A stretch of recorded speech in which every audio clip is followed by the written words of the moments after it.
تشاهد هنا مواطن من الرغاية يكشف سبب غلق الوالي لمحلات شواية زعيم الرغاية. السلام عليكم ليكيب من ناضوا على شوايه الزعيم على الحانوت تاعو اللي غلقولو.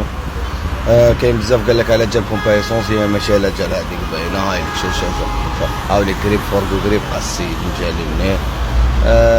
كارثه. ما بالنا بلي كاين شوايين اللي يخدموا داخل البومباس ماشي هذا هو الديفو.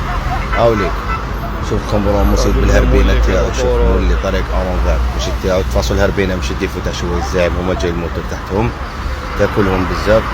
هاي وكنتبعوا يا اخو حيصراو كوارث.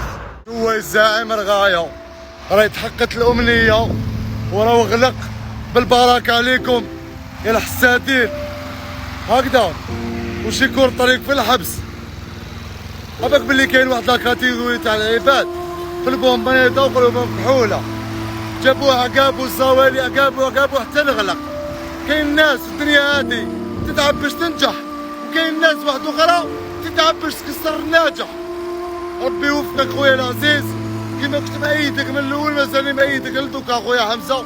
ربي يقدرك وربي يعوضك بما خير، ولا ان شاء الله تعاود تفتح ورانا معاك قلب ورب. كاين ناس راهم معاك ورجال الخفاء وربي يوفقك ان شاء الله وربي يطلق ان شاء الله.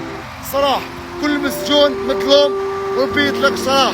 شكر طريق خويا وتحياتنا لكم وشهادتكم اعتزوا بها وربي يوفقكم من عند التركي خوكم خويا حمزه. ولا غير ربي معاك ودعاوي ليتي ما شاء الله ربي معاك خويا. الله يوفقك العزيز وان شاء الله تعاود تفتح ما خير خويا العزيز.